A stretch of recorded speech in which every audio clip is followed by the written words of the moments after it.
আর যে এক শ্রেণীর হাইব্রিড হুজুর বেরিয়েছে আমাদের ওই বসিরহাটের দিক থেকে, হারাম হারাম হারাম চেলো, হারাম চেলো, খোঁজ নিয়ে দেখছি জাকাত ফাকাত নে হুড়ি গেলে যাচ্ছে একদম। কথা বুঝতে পারছেন না? ওয়াজ নসিহত করে টাকা চেয়ে লওয়া হারাম।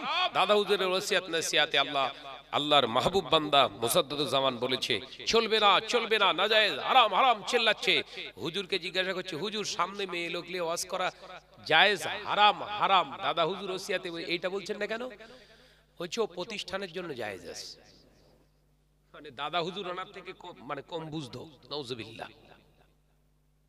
দাদা হুজুর বললেন নারী জাতিকে শিক্ষা দিতে গেলে পর্দার আড়ালে রেখে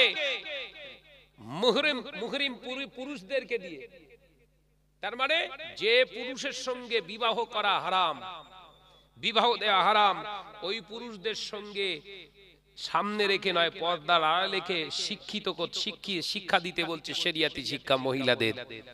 আর আমি হুজুর ওয়াজ করছি, মেয়েরা সব বসে আছে। আবার কিছু কিছু হুজুর বেরিয়েছে স্টেজে, মেয়ে লোকগুলো বসে আছে, মাথায় পাগড়ি ফাগড়ি বেঁধে একদম পুরো যেন মনে হচ্ছে এই মাত্র আসমান থেকে ফেরেশতারা হাত ধরে লাভিয়ে দিয়ে বেরিয়ে গেছে, ওর কোনো গোনা নেই। দাদা হুজুর দাদুরকে চেনলাচ্ছে।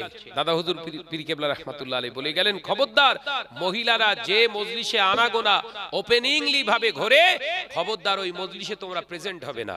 আর আমি শাহনাজ সেই দাদা হুজুরের জন্য মায়া কান্না মরা কান্না করছি, এমন করছি যেন আমি সাচ্চা, তার মানে ধান্দা পীর হবে, পীর হবে। পীর হতে গেলে ওই 57টা ওসিয়াত মানতে হবে তোর। এই কথা ঠিক না ভুল জোরে বলে না?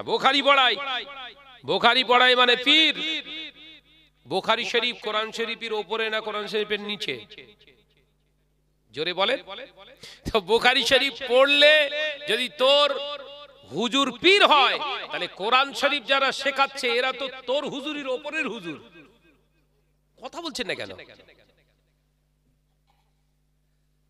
সমাজকে ভুল বোঝাচ্ছে, মেসেজ দিচ্ছে, সব দালাল ফিট করেছে। আর এখন তো সব এইসব বেরিয়ে সব তো শেষ, হয় কে 9 9 কে 6 এইসব করছে। আমার নজনেরা, যুবকেরা, ছেলেরা, বাচ্চারা, আলোচনা আপনাদের বোঝাচ্ছি শুনুন। আল্লাহ নবী দো জাহানের বাদশাহ হাবিবুল্লাহকে, নবী জনাবে মুহাম্মদুর রাসূলুল্লাহকে সাল্লাল্লাহু আলাইহি ওয়াসাল্লাম পৃথিবীর জমিনে আপনাকে আমাকে এই শিক্ষা আদর্শের উপরে চলতে বললে আল্লাহ নবী জানিয়ে দিলেন, ও আমার সাহাবীরা, হক মেরে পৃথিবীর জমিনে আল্লাহওয়ালা হওয়া যাবে না। অন্যের হক নষ্ট করে আর একজনের হক আদায় করলে হবে না। পাওনাদারের পাওনাটাকে আপনাকে দিতে হবে। এ নজনেরা, যুবকেরা, সমাজের বুকে বহু আজকে আমরা দেখতে পাই মাদ্রাসা মসজিদ চলছে, মাদ্রাসা মসজিদ গুলো চালাচ্ছে, মাদ্রাসাগুলো অধিকাংশ মাদ্রাসাগুলোয় খোঁজ নিয়ে দেখুন, যাকাতের টাকা, ফিতরার টাকা, গরুর কুরবানির গরুর আপনার চামড়ার টাকা, এগুলোই দিয়ে তারা মাদ্রাসার বাচ্চাদেরকে খাওয়ানো তো দূরের কথা, খাওয়ায় যতটুকু তার থেকে বেশি বিল্ডিং বানাচ্ছে। আর অধিকাংশ গিয়ে খোঁজ নিয়ে দেখুন মাদ্রাসাগুলো নিজের নামে সম্পত্তিগুলো লিখছে। এ নজনের যুবকেরা, আমি শাহনাজ আপনাদের প্রশ্ন করতে চাই, এই ঘুনি মেগির যারা যাকাত দেনেওয়ালা মালদার রয়েছে বাবা, এই মালদারেরা যদি যাকাত দেয়, এই ঘুরি মেগির যাকাতের টাকার প্রথম হকদার কে হবে? মাদ্রাসার ছাত্ররা আগে হবে না এই ঘুনি মেগির গরিব মানুষের আগে? জোরে বলেন। এই ঘুনি মেগির যাকাতের টাকা সর্বপ্রথম ঘুনি মেগির গরিব মিসকিন বেওয়া বিধবা এদেরকে আগে খোঁজ করে তালাশ করে দিতে হবে। যদি এই টাকা অন্য কোথাও লাভ মেরে চলে যায়, অন্য কোথাও দিয়ে দিই, কিয়ামতের দিনে অন্যের হক নষ্ট করার দায়ে আমাকে জাহান্নামে যেতে হবে। এই কথা বুঝতে পারছেন না? এইগুলো সমাজে তুলে ধরছি বলে সে কিচ্ছু আর দেখতেছ না। আবার যারা একটু অর্ধেক ফোন টোন ঘাটে ওরা জানে, ব্যবসার গোড়ায় পুরো শাবল পড়তেছ তো। আপনি ভাবতে পারছেন লক্ষ লক্ষ টাকা, এমনকি কোটির গায়ে ধাক্কা খেয়ে যাচ্ছে, সম্পত্তি কিনছে যাকাতের টাকায়। ওই সম্পত্তিটা কি হবে না, মাদ্রাসার নামে জমি কেনা হচ্ছে। মাদ্রাসার নামে তুই জমি কিনবি কি? মানুষ যদি অসহায় অবস্থায় ভাঙা ঘরে ওই ত্রিপল খাটিয়ে যদি জীবন যাপন করে, তোর মাদ্রাসার জমি কিনে জান্নাতে যাবি? জাকাতের টাকার হকদার তো ছিল ওই যার ঘরে পানি পড়ছে ওর। এ কথা বলছেন না কেন? টাকাটা তোর, ওর টাকা ফাঁকি দিয়ে তুই জমি কিনতেছিস কেন?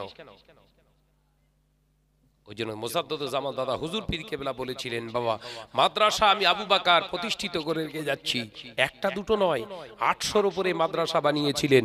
হুজুর কেবলা বলেছিলেন, খবরদার গরিব মিসকিনদের হক মেরে যেন মাদ্রাসা চালিও না। এই কথাগুলো তুললেই শাহনাজ খারাপ হয়ে যাচ্ছে। এই কথা বুঝতে পারছেন না? ব্যানারে কার নাম?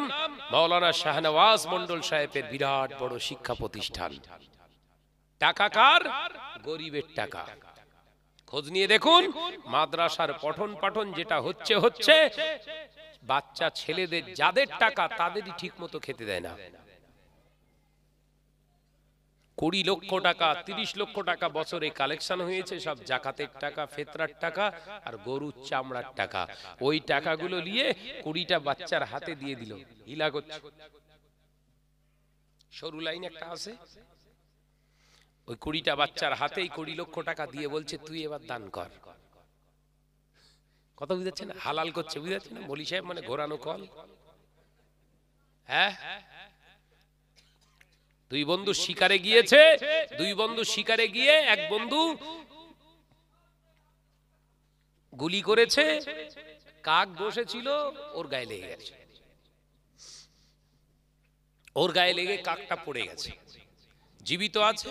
কাকটাকে বেঁধে রেখে আর একজন বন্ধু শিকার করতে গেছে, সে ঘুঘু দেখে টিক করেছে, ঘুঘুর গায়ে লেগে গেছে, ও ঝাপ করে পড়ে গেছে, ওরও ধরে নিয়ে এসে ওই একই ঝোপড়ার ভিতরে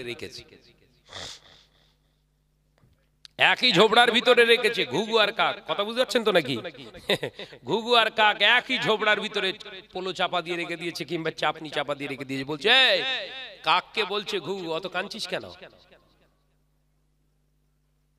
এত কাঁদছিস কেন তুই? ঘুঘুকে কাক বলছে, আমি কাঁদছি কেন? তোর কান্না পায় না? এই আমার তো ঠ্যাং খোড়া করে ফেলেছে, তার মানে আমি মরে যাব, আর আমি অন্য আরেকটা এতে কাঁদছি, তুই কাঁদিসনি কেন? ঘুঘু বলছে, দেখ আমি পড়িছে, আমাকে গুলি করেছে, বেঁধে রেখেছে, মানে শিওর আমি জবাই হচ্ছি, আমার সন্দেহ নেই, আমারে খাবে, আমারে ঠিক খাবে। কিন্তু তুই কাক তো, তোর তো কাঁদার কথা না। বলছে, ভাই আমি কেন কাঁদে জানিস? আমারে যে গুলি করেছে মৌলী সাহেব যে কোনো বাহানায় হালাল করে ছাড়বে। কথা বুঝতে পারছেন না? এমনি আমি কাঁদছিনি, যে কোনো বাহানায় আমাকে ঠিক হালাল করে ছাড়বে, আমি ওই দুঃখে কাঁদছি, আমি কেন মৌলী সাহেবের হাতে পড়লো। কথা বুঝতে পারছেন না? হাল হাকিকাত ঠিক ওই রকম পজিশনে চলছে। ভালো করে বিবেক দিয়ে ভাবুন। গরিবের টাকাটা আমার কাছে দিয়েছে মানে আমানত তো, আমানত তো। আমি বিভিন্ন জায়গায় যাই, আমার কাছে ওই কালেকশনের টাকা, কেউ যদি বলে ভাই জানে এই টাকাটা দেন, আমি ভাই আমি অ্যাড্রেস দিয়ে দিচ্ছি, এই অ্যাড্রেসে পাঠাবি, আমি ও টাকায় হাত দেবো না। কেন বলেন দিন? আমি যেন আগুন হাতে করলে ঘুরবে কে? এমনি তো শেষ, আবার ওই আগুন হাতে লেগে ঘুরবে কে? টাকা কাঠের পুতুল পর্যন্ত মাথা নাড়া দেয়। সাবধান, পাওনাদারের পাওনাটা দিন। এই পাওনাদারের পাওনা না দেওয়ার কারণে আপনাকে জাহান্নামী করা হবে। আপনি যত বড় মাওলানা মৌলী সাহেব হন না কেন, কেন ওয়াজের মাহফিলে বলা হবে না? আপনার গুনি মেঘি এই আপনার পাশে, বলেন কি গ্রাম, গোজের মাঠ, চালতা বেড়িয়া, এই সব এলাকায় যারা ধনাঢ্য ব্যক্তি জাকাত দেনেওয়ালা, আপনাদের পায়ে ধরে বলে যায়, আপনার এই জাকাতের টাকাগুলো খবরদার বাইরে আগে দেবেন না, এলাকার মানুষকে খোঁজ করে করে গরিবদের বাড়িতে আগে পৌঁছে দেন, নইলে কিয়ামতের দিন জবাব দিতে হবে। এ ওয়াজ করছেন না কেন? এই কথা ঠিক না ভুল জোরে বলেন। বহু মহিলা রয়েছে, বহু পুরুষ রয়েছে, পঙ্গু অসুস্থ অবস্থায়, মাহজুরিয়াত অবস্থায় কাটাচ্ছে, টাকার অভাবে ট্রিটমেন্ট করতে পারে না। জাকাতের টাকা সে প্রাপ্য, পাবা, হকদার না হকদার নয়? তোমার কারণে এই টাকাগুলো তারা পাচ্ছে না। তুমি মনে করছো বিরাট প্রতিষ্ঠান খুলেছি আমার নাজাত হয়ে যাবে? নাজাত হয়ে যাবে? বাপকে কষ্ট দিয়ে তালুই আব্বাকে আব্বু আব্বু বলে ডাকলে নাজাত হয়ে যাবে? মাকে মা বলে নে, শাশুড়ি কিন্তু আম্মা আম্মা। ঝাঁটা খাবে না? খাবে না? জোরে বল না রে বাপ। নিজের মাকে মা বলছে নে, শাশুড়িকে আম্মু। গাল ভরে ডেকতেছে, কারণ ওর সব বনেসে জোড়ায় জোড়ায় ডিম দেয় না। জামাই গেলি জোড়া জোড়া ডিম, দিশি ডিম, উফ উড়িয়ে যাচ্ছে একদম। আর জামাইকে দেখলেই কি বলে? শাশুড়ি বলে আমার বাপ এসে, আমার বাপ। জানে ও যদি একবার ওরে মাথা যদি একবার শেষ করতে পারি, তাহলে আমার মেয়ের কথায় উঠবে আর বসবে। ওরে আগে হাত করতে হবে, তাকে ডিম দে, মাথা সবসময় গরম থাক, যাই হবে। ভাইরা আমার নজরেরা, যুবকেরা, ছেলেরা, বাচ্চারা, কবরের আযাবের ভয় করুন, আল্লাহকে ভয় করুন। পৃথিবীর কোন নেতা নেত্রীকে নয়, প্রশাসনকে নয়, দুনিয়ার কোন মানুষকে ভয় নয়। ভয় যদি করতে হয় ইত্তাকুল্লাহ, আমার আল্লাহকে ভয় করুন। আল্লাহ নবী কলেজার সাহাবী হযরতে ফারুক আযম ওমর রাদিয়াল্লাহু তাআলা আনহু আল্লাহকে ভয় করেছিলেন, আল্লাহকে ভয় করেছিলেন। হযরতে ওমর রাদিয়াল্লাহু তাআলা আনহু রাতের অন্ধকারে হুজুর আমার নিজের রাষ্ট্রনায়ক হয়ে, নিজের রাষ্ট্রের পরিচালক হয়ে খলিফা ওমর রাদিয়াল্লাহু তাআলা আনহু তাহাজ্জুদের নামাজ আদায় করে আর হুজুর শয়ন করতেন না। হুজুর আমার গায়ে চাদরটা চাপা দিয়ে আর ঘোড়া নিয়ে এলাকায় এলাকায় বেরিয়ে পড়তেন, এলাকায় খোঁজ নিতেন, এলাকায় খোঁজ নিতেন কে অসহায় অবস্থায় দিন গুজরান করে, রাত অতিবাহিত করে। হযরতে ওমর দেখতে দেখতে দেখতে দেখতে একটি পাহাড়ি উপত্যকায় গিয়ে হাজিরি হলে একটা ঝোপড়া ঘরের ভিতরে হুজুর দেখতে পেলেন ঝোপড়া ঘর থেকে দুইজন মহিলার কথার আওয়াজ হযরতে ওমরের কানে চলে এলো। হযরতে ওমর রাদিয়াল্লাহু তাআলা আনহু ওই দুইজন মহিলার কথা শুনে চুপ হয়ে গেলেন, ভালো করে শুনছেন। একজন মা আর একজন মেয়ে, মার মেয়ে ওই গভীর রাত্রিতে জেগে জেগে বলছে, মা মেয়েকে বলছে, ও মা মেয়ে, ওই যে দুধটা হয়েছে ওই বকরির দুধের দুধেতে একটু পানি মিক্সচার করে দে, দুধটা আপনার বেশি দেখাবে, দুধে পানি মিক্সচার হয়েছে কিনা কেউ জানতে পারবে না, দুধের দরে পানিটা বিক্রি হয়ে যাবে। শুনছে? দুধের এলাকা একটু বলে যায় যদি কাজ হয়, জায়গা মতো ওষুধ পড়তে বোধহয় নাকি দরকার আছে না নাই জোরে বলে। হযরত ওমর রাদিয়াল্লাহু তাআলা আনহু রাষ্ট্রনায়ক খলিফা, ঘোড়ার পিঠে দাঁড়িয়ে আছে চাদর মুড়ি দিয়ে। কথা বুঝছেন না? কি শুনছে? কি শুনছে? হযরতে ওমর শুনছে, হযরতে ওমর রাদিয়াল্লাহু তাআলা শুনতে পাচ্ছে কি? মেয়েটার মা মেয়েটাকে বলছে, মা এই রাতের অন্ধকারে কেউ দেখতে পাচ্ছে না, কেউ দেখতে পাচ্ছে না, তুমি এক কাজ করো, দুধেতে খানিকটা পানি মিক্সচার করে দাও। 1 কেজি দুধে যদি 500 পানি মিশানো যায়, তাহলে 500 পানিটা দুধের দরে বিক্রি হবে, আমরা লাভবান হব। ওই যুবতী মেয়েটা প্রতি উত্তরে মাকে জানায়, ও আমার আম্মা, আপনি কি জানেন না, আপনি কি জানেন না আল্লাহ পাক কোরআনে জানিয়ে দিলেন বিসমিল্লাহির রহমানির রহিম, এ দুজনে নজওয়ানেরা আল্লাহর কোরআনের আয়াত পড়ে নিলেন, আল্লাহু লা ইলাহা ইল্লা হুয়াল হাইয়ুল কাইয়্যুম লা তাখুযুহু সিনাতু ওয়ালা নাওম লাহু মা ফিস সামাওয়াতি ওয়াল আরদ। এ নজওয়ানেরা, যুবকেরা, আমার আল্লাহ পাকে কোরআনে আয়াতে কারীমা দিয়ে মায়ের জবাব দেয়, মেয়ে ও আমার মা, আপনি জানেন নাকি আমার আল্লাহ আগেও ছিল, এখনো আছে, আগামীতেও থাকবে। হুয়াল হাইয়ুল কাইয়্যুম, আমার আল্লাহ ছিল, আছে, আগামীতেও থাকবে। লা তাখুযুহু সিনাতু ওয়ালা নাওম, আমার আল্লাহ তন্দ্রাচ্ছন্ন হন না, ঘুম তাকে স্পর্শ করতে পারে না, তিনি বিশ্রাম করেন না, সদাই তিনি জাগ্রত অবস্থায় থাকে। অর্থাৎ দুনিয়ার মানুষ সবাই ঘুমিয়েছে মা, এটা যেমন সত্য, আমার আল্লাহ জেগে আছে, কেউ দেখতে পায় না, কেউ দেখতে পাবে না। আমরা দুধে পানি মিক্সচার করলে আমার আল্লাহ তো দেখতে পায়। জোরে বললেন না? আমার আল্লাহ দেখতে পাচ্ছে মা। আপনি কার চোখে ফাঁকি দিচ্ছেন? সঙ্গে সঙ্গে মা খামোশ খেয়ে গেলেন। যুবতী মেয়ের কথাতে লাজবাব মা। হ্যাঁ, রাসূল পাকের প্রাণপ্রিয় সাহাবী ফারুক আযম হযরত ওমর রাদিয়াল্লাহু তাআলা আনহু এই কথা শ্রবণ করে কোনো কথা বললেন না, বাড়িতে চলে গেলেন। দরবারে এসে হাজির হলেন, ফজরের আযান হলো। হযরত ওমর রাদিয়াল্লাহু তাআলা আনহু ফজরের জামাতে ইমামতি করলেন। নামাজ আদায় করে ডান দিক দিয়ে ঘুরে বসে বললেন, বাবা আব্দুল্লাহ, ও বাবা আব্দুল্লাহ, বাবা আব্দুল্লাহ, দেরি করো না, হাত ছাড়া হয়ে যেতে পারে। বাবা আব্দুল্লাহ, যাও, অমুক জায়গায় একটা ঝোপড়া ঘর আছে, ওই ঝোপড়া ঘরে মা আর মেয়ে দুজনা থাকে।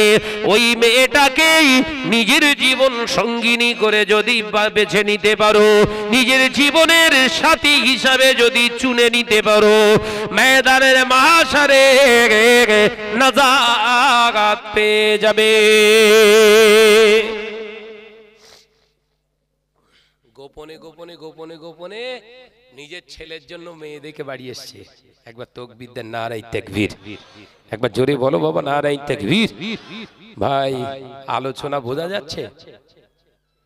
তাহলে কেউ যেটা দেখে না দেখেছে, কেউ যেটা শোনে না শোনেছে। এই ঈমান আমাদের আর আছে? এই ঈমান থাকলে পরের বিবির কাছে গোপনে গোপনে যেত, পরের মেয়ের হাত ধরে টানাটানি করত, পরের ছেলেকে স্বামী না থাকার কারণে ফোন করে ডাকতো। এই কথা বলছে না কেন? এই ঈমান নেই বলেই তো এই কারণ। আল্লাহকে এক বিশ্বাস করে পৃথিবীর জমিনেতে চলুন। এক শুধু বিশ্বাস করে চললে হবে না, আমার আল্লাহ জাগ্রত, সদাই তিনি দেখছেন।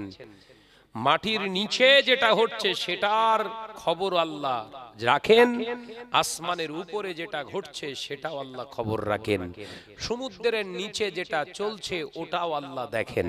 একবার জোরে বলুন, এটাই তো ঈমান। কিন্তু আমরা এইসব ঈমানের গোড়া কেটে দিয়ে মাথায় কালার কালার টুপি, কথা বুঝতে পারেনি, মাথায় সুন্দর সুন্দর টুপি দিয়ে আমরা হুজুর সেজে ঘুরছি, মনে করছে আমার মতো সুফি সদরউদ্দিন বা বসিরউদ্দিন আর কেউ নেই, আমার মতো হুজুর আর কেউ নেই। যে মেয়েটার সঙ্গে অবৈধ সম্পর্ক করছে ওই ছেলেটাকে ধরে যদি বলা হয় আজকে ঘুনি বেগি তোর বিয়ে হবে, বলবে না, হবে না। কেন হবে না? কেন? তোরা দুজন দুজনকে মহব্বত করিস তো? না, হবে না, বে কোন রকম করবে না, এমনি ঠিক আছে। চরিত্র দেখেন। এটা হবার কি কারণ জানেন? আল্লাহ রাসূল বললেন এমনই একটা দিন আসবে বান্দা হারাম খাওয়ার কারণে লক্ষ্যটাই শুধু হারামের দিকে থাকবে। কথা বুঝতে পারছেন না? হারাম পেটে পড়লে হালাল কাজ আর ভালো লাগবে না, শুধু টার্গেট থাকবে হারাম কাজ। আল্লাহ আমাদের সকলকে হেফাজত করেন, বলুন আমিন। একটু জোরে বলো বাবা, আল্লাহুম্মা আমিন। মহব্বতের সঙ্গে দরুদ, আল্লাহুম্মা সাল্লি আলা,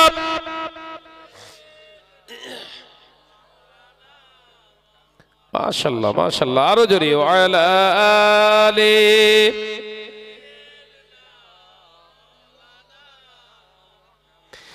ডেকে লো রাসূলুল্লাহ রোজা পাকের কিনারে, আমি সইতে পারি না বিরহ ব্যথা, ধন্য করো দিদারে। একবার জোরে হবে না? একটু জোরে হবে না? ডেকে লো রাসূলুল্লাহ রোজা পাকের কিনারে, আমি সইতে পারি না বিরহ ব্যথা, ধন্য করো দিদারে। আল্লাহুম্মা সাল্লি আলা,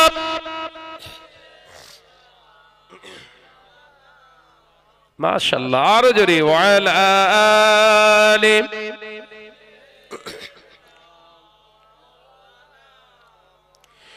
নূরে উজ্জ্বল চেহারা তোমার, দেখে মন যে ভরে যায়, তোমার ওই গুম্বজে খাজরা দেখে ঈমানও বেড়ে যায়। জোরে হবে না?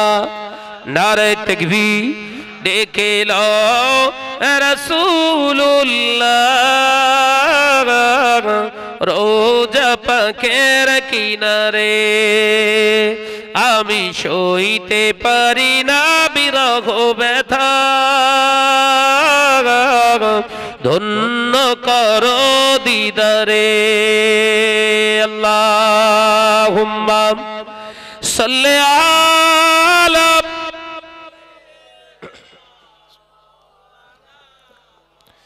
ওয়ালা আলি।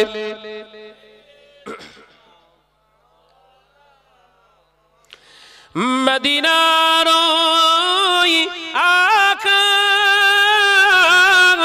মদিনার ওই বাতাস, মদিনার ওই আকাশ, মদিনার ওই বাতাস, মদিনার ওই জবালে উহুদ, তোমাকে ও সালাম জানাই। জোরে হবে না? চিল্লে হবে না? ডেকে লো রাসূলুল্লাহ রোজা পাকের কিনারে, আমি সইতে পারি না বিরহ ব্যথা, ধন্য করো দিদারে। আল্লাহুম্মা সাল্লি আলা,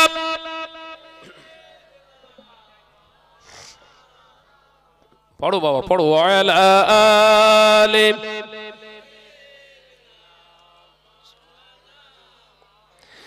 আমার নজনেরা, যুবকেরা, ছেলেরা, বাচ্চারা, পর্দা নিশিনা মা ও বোনেরা, আলোচনা বুঝুন। আল্লাহ নবী তো জানে বাদশাহ হাবিবুল্লাহকে, নবী জনাবে মুহাম্মদুর রাসূলুল্লাহকে সাল্লাল্লাহু আলাইহি ওয়াসাল্লাম পাক জবানে জানিয়ে দিলেন, ও আমার সাহাবীরা, আমি নবী তোমাদের জানিয়ে দিয়ে গেলাম, পৃথিবীর জমিনে এমন একটা দিন আসবে, সময় আসবে, যেদিন দেখতে পাওয়া যাবে মানুষ হারাম খেয়ে তাদের ভিতরটা এমনই একটা জায়গা তৈরি করে ফেলবে, হালালটা তাদের কাছে হারামের মতো মনে হবে।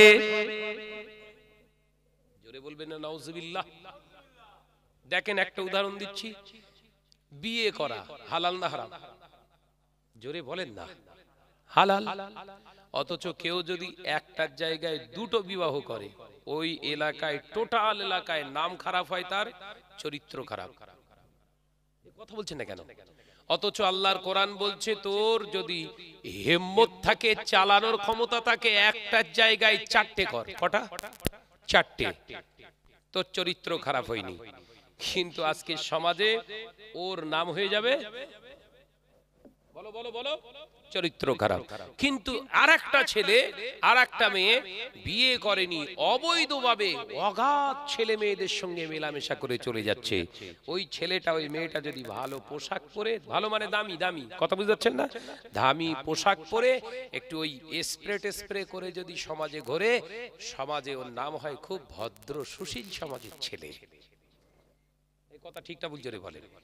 তারে হারামটা হয়ে গেল হালাল, আর হালালটা হয়ে গেল হারাম। কারণ কি এবার বর্ণনা শোনেন।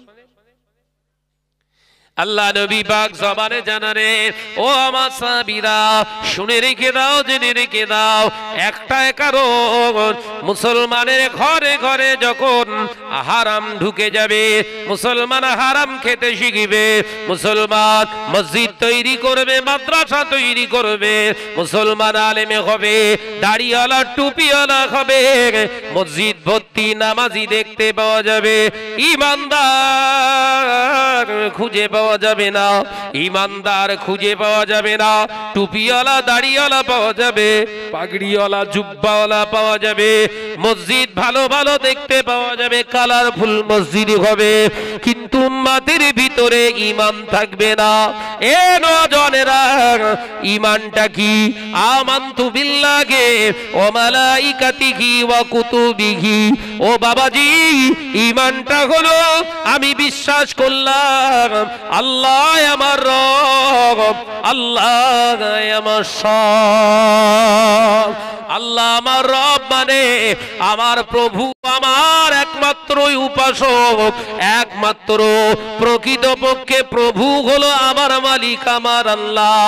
আল্লাহ আমার সব, আল্লাহ আমার সব মানে আমার বিপদ দেওয়া, বিপদ থেকে উদ্ধার করা, রোগ দেওয়া, রোগ থেকে উদ্ধার করা, আমাকে আল্লাহ ফিতনা ফাসাদের ভিতরে ফেলে দিয়ে সেখান থেকে বাঁচিয়ে নিয়ে আসা, আমার বাঁচানোর মালিক, আমার মরণের মালিক, আমার রিজিকের মালিক, সব আমার হলো আল্লাহ।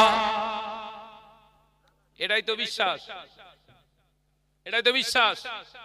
কিন্তু এই মুসলমানের ভিতরে আর নেই। বলো, এই বিশ্বাসটা আছে?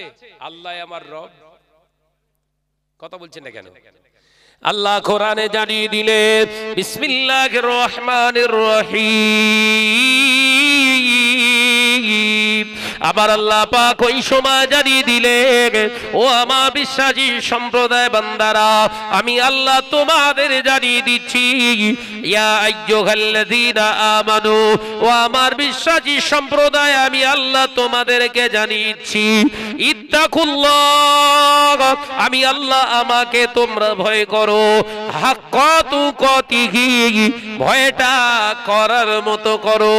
ও বাবাজি, আল্লাহ বলছেন ভয় করো আমাকে, দুনিয়ার কোন নেতা মন্ত্রীকে নয়, দুনিয়ার কোন কাউকে নয়, ভয় যদি করতে হয় আমি আল্লাহকে ভয় করো। ইত্তাকুল্লাহ, এই জন্য আমি আল্লাহ পাক, আমাকে তোরা ভয় করবি, আমি তোদের জানের মালিক, তোদের হায়াতের মালিক, তোদের মউতের মালিক। ভয়ে যদি আমাকে করিস, আমি আল্লাহ প্রতি মুহূর্তে তোর ডাকে সাড়া দেব। মরণকে ভয় করা যাবে না। বিশ্বনবী সরকারে দু আলম বলছে, মৃত্যুকে কোনো ইমানদার ভয় পাবে না। এই শুনছেন? মরণকে ইমানদার ভয় পাবে না। আমরা মরণকে ভয় পাচ্ছি না, পাইনি? জোরে বলে, কথা বলছেন না তো? আর বলবে না, জায়গায় খোঁজা পড়েছে তো। এই বড় মরণকে ভয় পাননি? 2020 সালে একটুখানি দানা ফেলে দিয়েছে, সব গেঁজে পড়ে ঘুরতে, সব গেঁজে গেঁজে। হ্যাঁ, ওই ইংরেজিতে মার্কস বলতেছিস, ঠিক আছে, কিন্তু অরিজিনাল গোদা বাংলা ওর কি? মুখোশ গেজে গেজে ওই দাদারা সব মাঠে গরু টরু নাঙল ঠাঙল দিয়ে নিয়ে যেত, দিতে নিয়ে যেত, পাট পাট ওই ধান ফান সব খেয়ে নেবে, তা দে মুখে একটা গেজে পরা, গেজে পরিয়ে দিল। হুজুর খেজুরি দূর বাঁদর সব গেজে পরে ঘুরতেছে। কেন হুজুর? নাকে না করোনার, ওরে বাপ রে বাপ, করোনা কি হবে না, নাক দিয়ে ঢুকছে। ভাই নাক দিয়ে কেন ঢুকবে না? নাক ছিদ্র, তাই ভাই ছিদ্র শুধু নাকে আছে? ভালো করে খেয়াল করে দেখেন দিন, এই ছিদ্র শুধু নাকে? সব বনে সে কোথাকারে পাখামো খুঁজে পাওনি? হ্যাঁ, ছিদ্র প্রতিটা পশমের গোড়ায়, বিজ্ঞান বলছে প্রত্যেকটা মানুষের এই ত্বকের পশমের গোড়াতে ছিদ্র আছে। একবার জোরে বলুন না।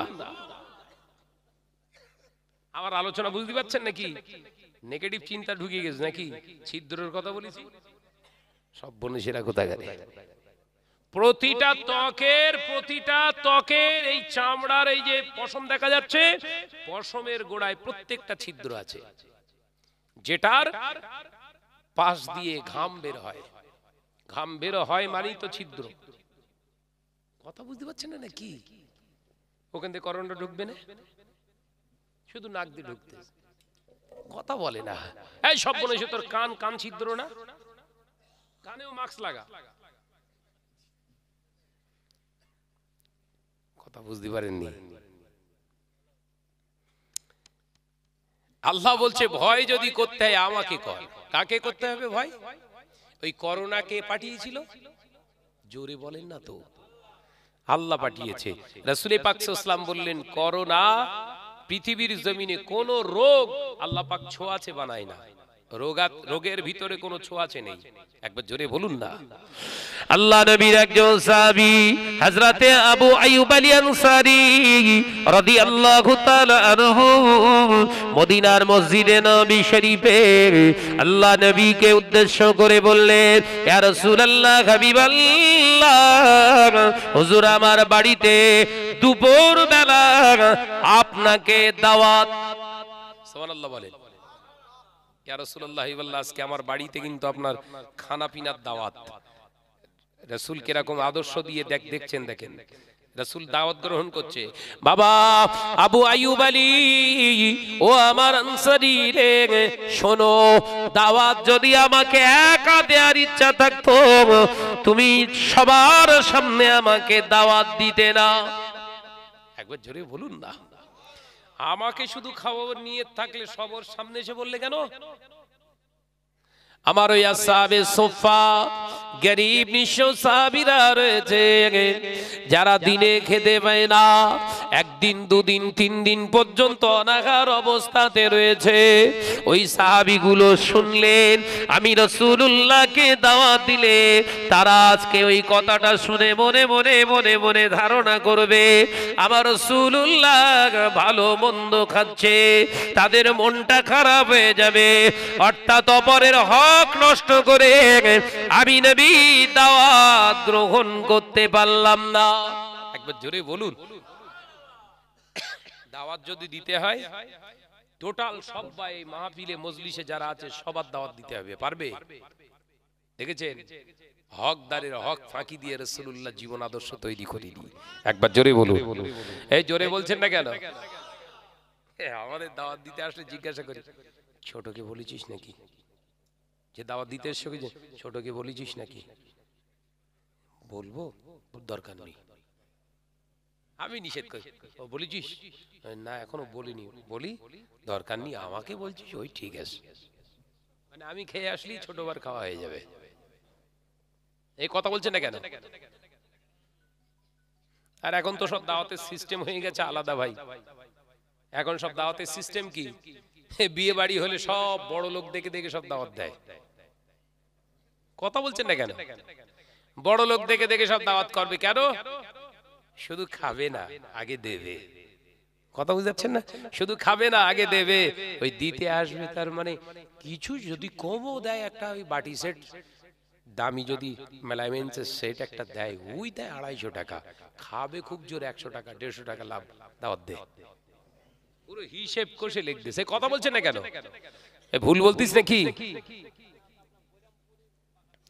ভাইরা আমার, নজনেরা, যুবকেরা, ছেলেরা, বাচ্চারা, পর্দানিশীনা মা ও বোনেরা, ভালো করে বুঝুন, আমার নবী নূর নবী রাহমাতাল লিল আলামিন হুজুর আমার দেখতে পাওয়া যায় সাহাবী হুজুরকে বললেন, ও আমার আবু আইয়ুব আলী, আমি নবী তোমার বাড়িতে দাওয়াত দিতে পারি, তবে আমার এখানে যারা তোমার দাওয়াতের কথা শুনেছে সবাইকে কিন্তু দাওয়াত দিতে হবে।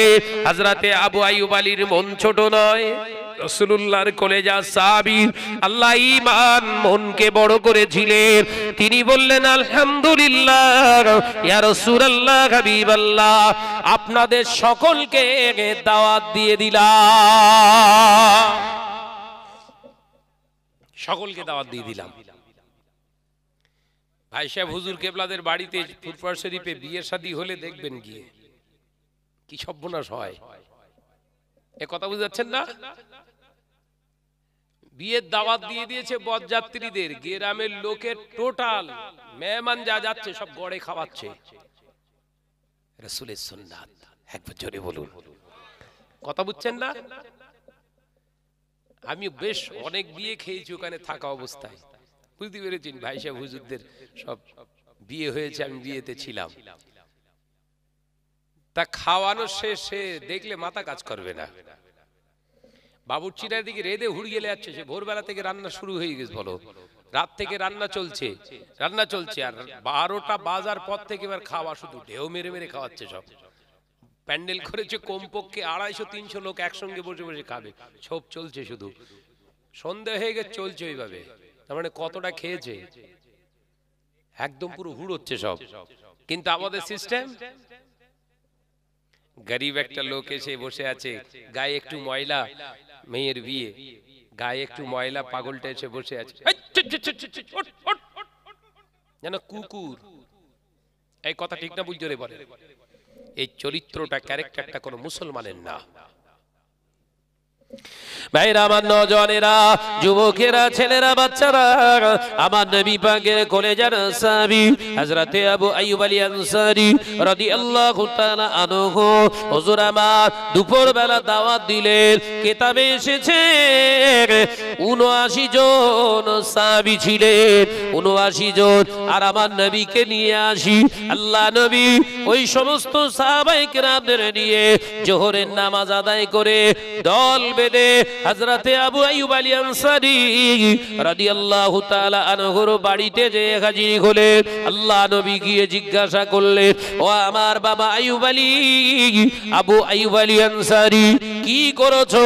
ইয়া রাসূলুল্লাহ, হাবিবাল্লাহ, বাড়িতে একটা বকরি ছিল, সেটাকে জবাই করেছি, আর আটা দিয়ে খমির তৈরি করে রুটি বানানো হয়েছে। ইয়া রাসূলুল্লাহ, হাবিবাল্লাহ, আপনি আসুন। সাহাবায়ে কেরামদেরকে রাসূলুল্লাহ আদেশ করলেন, তোমরা এক একটা প্লেটে 4 জন করে বসে যাও, 2 জন করে বসে যাও। কিন্তু দেখতে পাওয়া যায় সবাই বসে গিয়েছে প্লেটে প্লেটে, কিন্তু আমার নবী দিন ও দুনিয়ার বাদশাহ হাবিবুল্লাহকে, নবী জনাবে মুহাম্মদুর রাসূলুল্লাহকে সাল্লাল্লাহু আলাইহি ওয়াসাল্লাম লক্ষ্য করতে লাগলেন। আমার একজন সাহাবী যে প্লেটে বসতে যাচ্ছে, সব সে প্লেট থেকে উঠে পালিয়ে যাচ্ছে, তার সঙ্গে আর কেউ বসতে চান না। ওই সাহাবী হুজুর যে প্লেটে বসছে, সেই প্লেট থেকে সব সাহাবীরা যেন উঠে উঠে পালিয়ে যাচ্ছে। কেন? কিতাব এসেছে ওনার গায়ে একটুখানি ওই ঘা টাইপের আছে। এই কথা বুঝতে পারছেন না নাকি? ওনার গায়েতে একটু ঘা টাইপের আছে।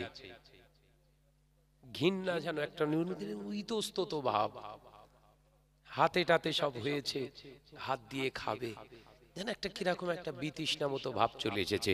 রাসূল লক্ষ্য করছে, একবার জোরে বলুন না সুবহানাল্লাহ। কারুর চোখে ধরা পড়ছে না, রাসূলুল্লাহ দেখতে পাচ্ছে।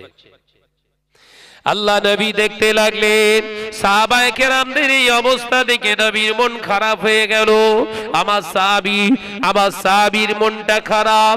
রাসূল পাক সাল্লাল্লাহু আলাইহি সহ্য করতে পারলেন না, সবাইকে বসিয়ে দিয়ে ওই সাহাবীকে বললেন, ও আমার সাহাবী রে, তুমি চিন্তা করো না, তুমি এদিকে এসো। এই আমার আবু আইয়ুব আল আনসারী, তুমি এদিকে এসো, আমরা তিনজনে এক প্লেটে বসবো। তবে শোনো এ আমার সাহাবীরা, শুনে রেখে দাও, আমার সাহাবীদের সঙ্গে আমার সাহাবীরা, তোমরা আমার এই সাহাবীর সঙ্গে বসতে চাইছো না। তোমরা মনে করছো ওর গায়ে ঘা পাছড়া আছে, অসুবিধা হয়ে যাবে। না না না, আমি নবী বলছি, ওর ওই ঘা পাছড়াটা আল্লাহর এত রহমত নাযিল হয়েছে, তোমরা ওর সঙ্গে বসে খেতে চাইলে না, অথচ এই ব্যক্তিটার সঙ্গে এমন একজন ব্যক্তি আজকে বসে খাবে, আল্লাহ তাআলা সর্বোচ্চ মাকাম যাকে দান করেছে তিনি হলেন মুহাম্মদুর রাসূলুল্লাহ সাল্লাল্লাহু আলাইহি ওয়াসাল্লাম। আমি নিজে এক প্লেটে বসে খাবার খাওয়ার সুযোগ দিলাম। একবার জোরে বলেন, রাসূল পাক সাল্লাল্লাহু আলাইহি ওয়াসাল্লাম নিজে বসে খেয়েছিলেন। সুবহানাল্লাহ বলেন। এখান থেকে রাসূল শিক্ষা দিয়ে দিলেন কি, ওর গায়ে পাচড়া ঘা আছে, রোগ আছে, মানে তোর গায়ে আসবে এটা ধারণা আনিস না। বেঈমান সেই বচ্চন নাকি ওর নাম, বচ্চন, হ্যাঁ, ফোন করলেই 2020 সালে ফোনে दो गज दूर रहे और मास्क पहन कीजिए, हैंड सैनिटाइजर यूज कीजिए, कोरोना को मत भूलिए, ये बहुत बड़ा बीमारी है। कलार टोन হচ্ছিল না, জোরে বলেন। বেঈমান, ধোঁকাবাজ, প্রতারক, সে কলার টোনে টোনে বলে দিল হুজুর খেজুর ইঁদুর বাদর সব মুখোশ পরে ঘুরছে। এই কথা বলছেন না কেন? জোরে বলে যে মুখোশ পরে সব ঘুরছে, তার মানে এটাই বুঝে নিলেন আল্লাহ এই নামাজ পড়ছিস, রোজা করছিস, হজ করছিস, যাকাত দিচ্ছিস, এইরকম বোরকা পরে ঘুরতেছিস, মুখোশ পরে ঘুরতেছিস, তার মানে বেঈমানদের উপরে তোদের বিশ্বাস আছে, আমি আল্লাহর প্রতি নেই। এই কথা বুঝতে পারছেন না নাকি? ও পরীক্ষা হয়ে গেছে, যাদের পাস করার কথা ঠিক পাস হয়ে গেছে, যাদের পাস করার কথা ঠিক পাস হয়ে গেছে বলো। এরকম দফায় দফায় এক একটা করে আল্লাহর গজব নাজিল করে ঠিক ইমানদারদের আল্লাহ সার্টিফিকেট দিয়ে দেবে। একবার জোরে বলুন সুবহানাল্লাহ, আরো জোরে বলুন সুবহানাল্লাহ।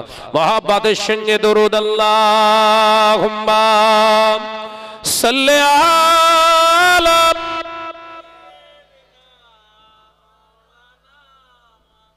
একটু আওয়াজ দিয়ে পড়ো বাবা, ওয়ালা আলি।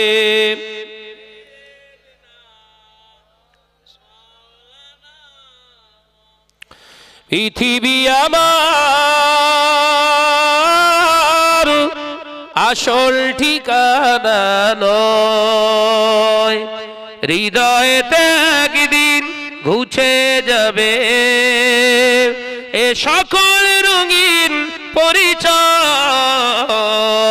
পৃথিবী আমার আসল ঠিকানা নয়। আল্লাহুম্মা সাল্লি আলা, একসঙ্গে হচ্ছে না, ওয়া আলা আলি।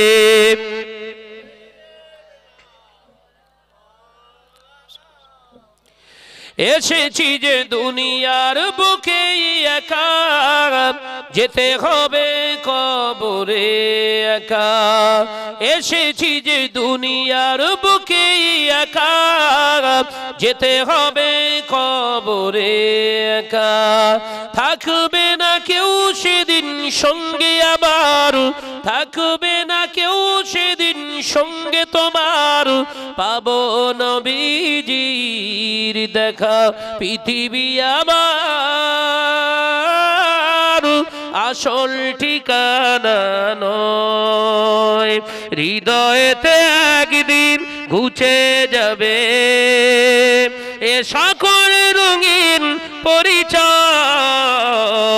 পৃথিবী আমার আসল ঠিকানা নয়।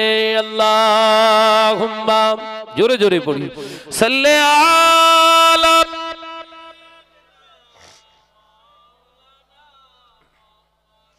ওয়া আলা আলি।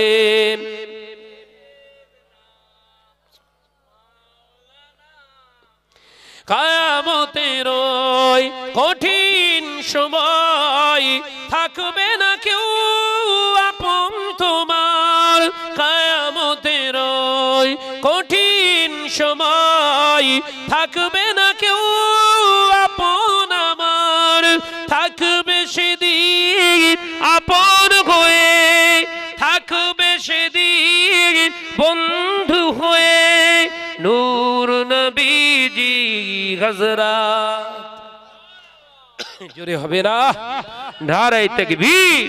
পৃথিবী আমার আসল ঠিকানা নয়। হৃদয়েতে একদিন ঘুচে যাবে এ সকল রঙিন পরিচয়। পৃথিবী আমার আসল ঠিকানা নয়। আল্লাহুম্মা সাল্লি আলা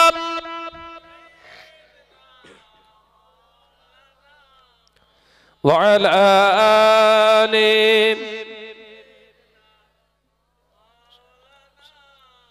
আমার নজনেরা, যুবকেরা, সোনার মানিকেরা, পর্দানাসীনা আমার সোনার চাঁদ মানিকেরা, সমাজ ব্যবস্থাটা সম্পূর্ণ হারামের রাস্তায় চলছে। এখান থেকে যদি ঈমান বাঁচিয়ে স্বচ্ছতার উপরে জিন্দেগি, ঈমানি স্বচ্ছতা, স্বচ্ছতা মানে কি? ঈমানি স্বচ্ছতার উপরে জীবন যাপন করতে পারেন, এই দুনিয়া আপনাকে মানুক আর না মানুক আল্লাহ পাক আপনাকে সম্মান দান করবে। একবার জোরে বলুন, একবার জোরে বলে। সমাজের মানুষ আজকে এতটাই পাগল হয়ে গেছে, আমরা শুধু দেখি ভালো কোরআন পড়তে পারছে, ভালো হাদিস পড়তে পারছে, ওরে সর্বনাশ, এই হচ্ছে হাক্কানি আলেম। ভালো কোরআন আর হাদিস পড়তে পারলে হাক্কানি আলেম নয়। আলেম, হাক্কানি আলেম যিনি হকের উপরে থাকেন, মিথ্যার আশ্রয় গ্রহণ করেন না, হারামের আশ্রয় গ্রহণ করেন না, সত্যের উপরে অবিচল। আপনার এলাকায় জলসা হচ্ছে, আপনারা শুনুন। ডেকে শ্যাল পলগাদায় লাগাসনি, ও শুধু পলগাদায় এসে শুলে ভালো হতো, শুধু গা ঘষতেছে, গা ঘষে ঘষে গা ঘষে ঘষে হয় না, এবার পায়খানা করেছে। এই কথা ঠিক না? জোরে বল না রে বাপ। রাগ হচ্ছে বাপ, রাগ হচ্ছে। শাহনাজ খোলাসা বলে যাচ্ছে, এরপরেও যদি ভুলটা করেন আমার আর কিছু করার নেই। বুঝতে শেখো, এমনকি কমিটির ছেলেদের দায়িত্ব নিতে হবে। এই দায়িত্বটা বিশাল দায়ভার নয়। ঘুনিমেগি অমুক তারিখে জলসা হচ্ছে, প্রতিটা বাড়ি একটা করে চিঠি যাবে, 30 পয়সা কি 4 আনা 25 পয়সা খরচা হবে। এক একটা চিঠিতে কমিটির তরফ থেকে আপনাদের কাছে আবেদন, প্রতিটা বাড়িতে চিঠিটা যাবে। কি লিখলেন? অমুক তারিখে আমাদের জলসা হচ্ছে, এই জলসা মাহফিলকে উদ্দেশ্য করে আমরা চাইছি ইসলামের সঠিক বাণীটা মানুষের কাছে পৌঁছাবে, এলাকাবাসী যাতে শরিয়ত বুঝতে পারে, রাসূলের আদর্শ বুঝতে পারে, সেই জন্য আজকে এই মুআমিলাতের জন্য আজকে এই মাহফিলের আয়োজন করেছি। এই মাহফিলের তাহজিব, এই মাহফিলের আদাব রক্ষার্থে আপনার কাছে আবেদন নিবেদন, কমিটির তরফ থেকে আপনারা বাইরের মেহমানদেরকে যদি দাওয়াত দেন, তাদেরকে খাইয়ে দাইয়ে মজলিসে বসানোর দায়িত্ব কিন্তু আপনাদের। আপনাদের মেহমানের কারণে যদি আমাদের জলসার কোনো ঐতিহ্য নষ্ট হয়, কিয়ামতের দিন আপনাকে জবাবদিহি করতে হবে। ইতি জলসা কমিটি। বুঝাতে পারলো? এই সিস্টেমটা চালু করে দেখেন, অন্তত ওই অন্যায় রাহাজানিটা হবে না। আর যদি মনে করেন না যেমন আছি তেমন থাকি, ও বেশি বকতেছে আর আনিস নেই,